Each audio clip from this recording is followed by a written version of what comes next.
ఓం నమ శివాయ శ్రీమాత్రే నమః.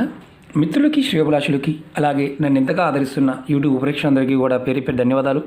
మిత్రులారా, మీ అందరికీ కూడా ఆ పరాదేవత ఎల్లవెల్లలా మీతో ఉండి మీ మనోవాంఛ నెరవేర్చాలని మనస్ఫూర్తిగా కోరుకుంటున్నాను.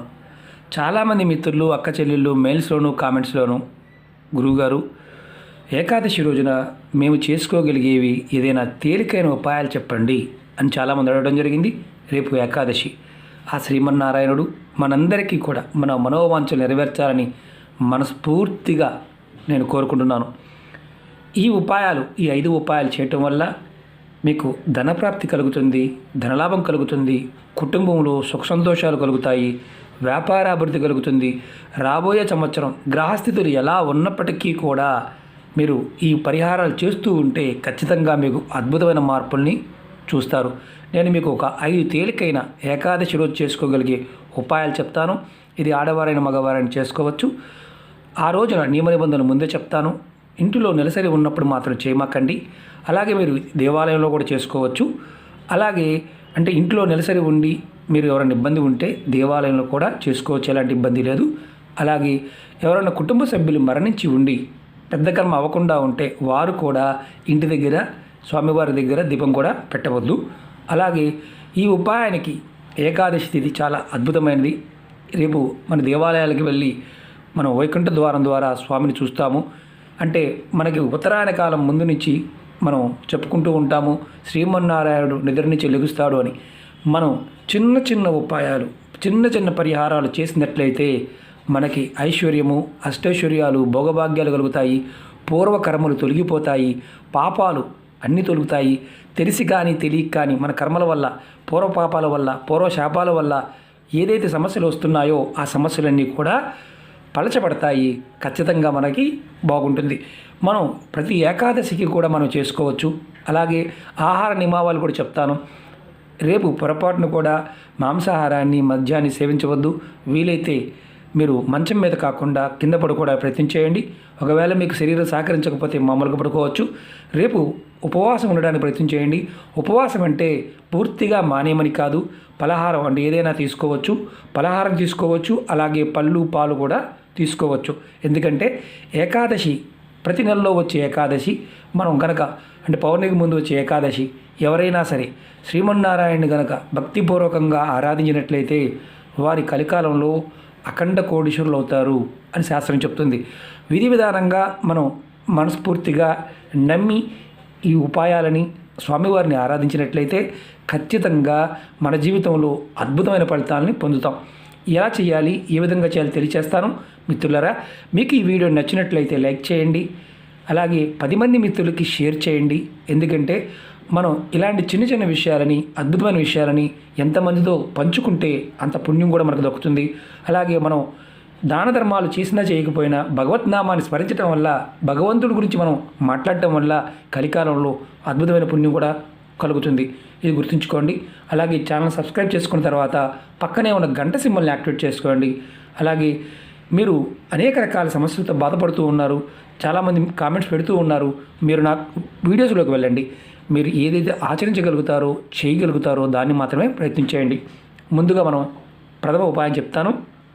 మీరు ఇలా స్వామివారి ముందు ఉదయాన్నే స్నానం చేసి, సూర్యోదయానికంటే ముందు స్నానం చేసి స్వామివారి పట్టం ముందు అంటే విష్ణుమూర్తి పట్టం ముందు, అది రాముడి రూపంలో ఉన్న, కృష్ణుడి రూపంలో ఉన్న, దశావతార రూపంలో ఏ రూపంలో ఉన్నా సరే మీరు ఆ పట్టం ముందు నారాయణ్ణి తలుచుకోవడానికి మీరు ప్రయత్నం చేయాలి. ఆ పట్టం ముందు స్నానం చేసి కూర్చొని మీరు చక్కగా ఇలా ఒక పేపర్ తీసుకోండి. లేదంటే మీరు స్వామివారి ముందు చూడండి, నేను చూపిస్తాను. మీరు ఇలా పేపర్ తీసుకోండి. దానిలో మీరు కొద్దిగా పసుపు, ఒక గిన్నెలో పసుపు తీసుకోండి. తర్వాత కొద్దిగా కుంకుమ తీసుకోండి. దానిలో కొంచెం నీరు పోయండి. నీరు పోసి స్వామివారి ముందు మీరు ఇది పీట మీద కూడా చేయవచ్చు, ఆసనం మీద కూడా చేయవచ్చు.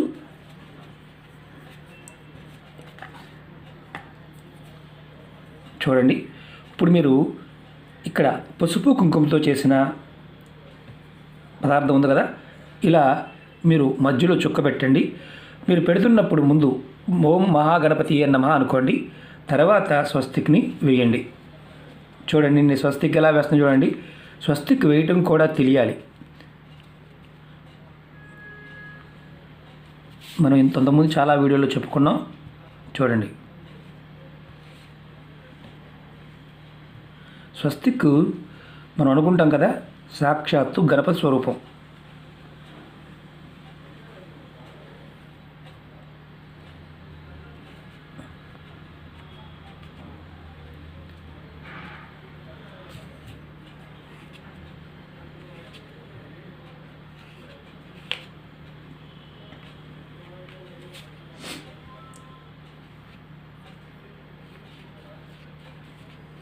చూడండి ఇలా స్వామివారి ముందు పెట్టండి. శ్రీమన్నారాయణ ముందు ఇలా పెట్టి పటం ముందు పెట్టి మీరు ఈ స్వస్తిక్ మీద కుంకుమ పసుపుతో ఇలా కలుపుకొని చేయండి. తర్వాత మీరు ఈ స్వస్తిక్ మీద ఆవు నేతితో అంటే ఒక ప్రమిది పెట్టండి. ప్రమిది కానీ కుంది కానీ పెట్టండి. పెట్టి ఈ స్వస్తిక్ మీద పెట్టండి. పెట్టి దాంట్లో ఆవు నేతితో స్వామివారికి దీపారాధన చేయండి. దీపారాధన మీరు 2 ఒత్తులు వేయవచ్చు, 5 ఒత్తులు వేయవచ్చు, 3 ఒత్తులు వేయవచ్చు. ఒకటి మాత్రమే పెట్టాలి, ఒక ప్రమిది మాత్రమే పెట్టాలి. పక్కనే మీరు కుందుల్లో దీపారాధన మామూలుగా వెలిగించుకోవచ్చు స్వామివారి ముందు. ఇది తాంత్రిక ఉపాయం చెప్తున్నాను మీకు నేను. తర్వాత మీరు ఇలా వీలైతే పసుపు కలర్ పువ్వులు, మీరు పసుపు కలర్ మందార పువ్వులు కావచ్చు, గన్నేరు పువ్వులు కావచ్చు, బంతి పువ్వులు అయినా సరే, ఎందుకంటే అదమం బంతి పువ్వులు అయినా సరే పసుపు కలర్ పువ్వులు స్వామివారికి సమర్పించండి. ఈ స్వస్తిక్ మీద మీరు ఆవు నెయ్యితో దీపం వెలిగించి స్వామివారికి మీరు మనసులో స్వామివారు తలుచుకుంటూ మీరు ఈ పని చేయండి. తర్వాత మీరు నారాయణ మంత్రం కానీ, ఓం నమో నారాయణాయ ఈ మంత్రం కానీ, లేదంటే మీరు విష్ణు సహస్రనామాన్ని మీరు వీలైతే చదవడం వస్తే విష్ణు సహస్రనామం చదవండి. అలాగే ఏకాదశి రోజున మీరు భగవద్గీతనైనా సరే ఒక అధ్యాయాన్ని చదవండి. నాకు చదవడం రాదు అనుకుంటే వినడానికైనా ప్రయత్నం చేయండి. ఈరోజు మీరు ఎంతగా శాంతంగా ఉంటారో, జనాల గురించి ఆలోచించకుండా మీరు నామస్మరణతో తరించండి. మీ జీవితం ఈ ఒక్కరోజుతో మారుతుంది. ఆశ్చర్యంగా అనిపించవచ్చు. స్వామివారిని ఈ ఒక్కరోజును పూర్తిగా మనస్ఫూర్తిగా స్మరించినా మనకి కష్టాలన్నీ కూడా కడతేరిపోతాయి. ఇది గుర్తుంచుకోవాలి. అలాగే మీరు వీలైనంత వరకు బాగా గుర్తుంచుకోండి. వీలైనంత వరకు మీరు స్వామివారి మంత్రాన్ని మనసులో మననం చేస్తూ ఉండండి. మీరు ఉపవాసం ఒక రకంగా చెప్పాలంటే రేపు అన్నం తినకుండా ఉంటే చాలు. అన్నం అంటే అన్నంతో చేసిన పదార్థాలని కాదు. మీరు ఏదైనా అల్పాహారం తీసుకుంటూ పళ్ళు పాలు తీసుకుంటూ రేపు ఆ ఒక్క ఏకాదశి రోజున మీరు భోజనాన్ని త్యజించినా చాలు. ఒక పూట ఒకవేళ మేము ఉండలేమనుకుంటే పగలంతా ఉపవాసం ఉండండి. సాయంత్రం స్వామివారికి దీపారాధన చేసి నైవేద్యాన్ని సేకరించండి. అంటే మీరు ప్రసాదంగా కూడా తీసుకోవచ్చు. మీరు ఇంకొకటి ఏంటంటే ఇంకొక ఉపాయం చెప్తాను మీకు. ముందు మామూలుగా స్వస్తిక్ వేసి మామూలుగా స్వామివారికి దీని మీద ఆవు నెయ్యితో దీపారాధన చేయటం ఒకటి. రెండోది పసుపు కలర్ పువ్వులను సమర్పించటం. అలాగే స్వామివారికి మీరు వీలైనంత వరకు మూడో పాయింట్ ఏంటంటే నారాయణ మంత్రం లేదా విష్ణు సహస్రనామం, అలాగే భగవద్గీతని వినటం. నాలుగవది ఉపవాసం ఉండటం. ఐదవది మీరు ఇలా పసుపు కొమ్ములు తీసుకోండి. ఇలా పసుపు కొమ్ములు ఒక 11 కొమ్ములు తీసుకోండి. ఎక్కడ ఇరగకుండా ఉండాలి. ఇలా పూర్తిగా ఉన్న కొమ్ములు 11 తీసుకోండి. ఇలా పసుపు కలర్ దారంతో మాలగా చుట్టండి. ఒకవేళ దారం మీకు పసుపు కలర్ లేకపోతే ఇలాంటి తెల్ల దారాన్ని తీసుకొని పసుపులో ముంచి మీరు మాలగా చేసుకోవచ్చు. ఇలా ఒక 11 కొమ్ములు తీసుకోండి. చూడండి మీకు చూపిస్తున్నాను నేను. విరగకుండా ఉన్న కొమ్ములు తీసుకోండి. విరిగినవి మాత్రం వద్దు, అంటే మనం విరిచి ఇలాంటివి మాత్రం వాడవద్దు. ఇలా ఉన్న కొమ్ములు తీసుకోండి. 11 కొమ్ముల్ని మాలగా కట్టండి. మాలగా కట్టి మీ ఇంట్లో ఉన్న శ్రీమన్నారాయణ పటానికి వేయండి. అదే మీరు దేవాలయానికి వెళ్తే కనుక దేవాలయంలో పూజారి గారికి ఇచ్చి వేయండి. ఇది ఏకాదశి రోజున ఈ రోజుని వేసి మీరు మనసు పూర్తిగా మీ మనసులో ఉన్న కోరికలన్నీ చెప్పండి. తర్వాత మళ్ళీ వచ్చే ఏకాదశి వరకు, అంటే మళ్ళీ పౌర్ణమి ముందు వచ్చి అంటే కరెక్ట్గా నెల రోజులు ఆ ఏకాదశి వరకు స్వామివారి పటానికి ఉంచవచ్చు. తర్వాత ఈ పసుపు కొమ్ములు మాలను తీసుకువెళ్ళి ఎక్కడైనా సరే పారే నీళ్ళలో కానీ లేదంటే ఈ చెట్టు మొదల్లోనే పెట్టేయవచ్చు. మీరు ఓపిక ఉంటే ప్రతి ఏకాదశికి స్వామివారికి మీరు ఇలా పసుపు మాల వేస్తూ ఉంటే మీ జాతకంలో గురుబలం పెరుగుతుంది. గురుబలం పెరగడమే కాదు, బుద్ధి వికసిస్తుంది. బుద్ధి వికసించి మనం చేస్తున్న పనులు తప్పు చేస్తున్నామా, ఒప్పు చేస్తున్నామా, ఎవరి కోసం చేస్తున్నాము, మనం ఎలా చేస్తున్నాము అనేది మనకి ఆలోచన వస్తుంది.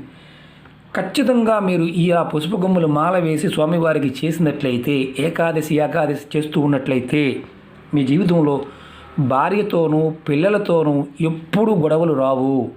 ఆశ్చర్యంగా అనిపించవచ్చు, గొడవలు రావు, సుఖంగా సంతోషంగా ఉంటారు. మీకు మీ బుద్ధి ద్వారా మీ బుద్ధి వికసించి ధనానికి సంపాదించడానికి ఏదైతే మీరు అడుగుతున్నారో స్వామివారి కృపా కటాక్షాన్ని ఖచ్చితంగా పొందుతారు.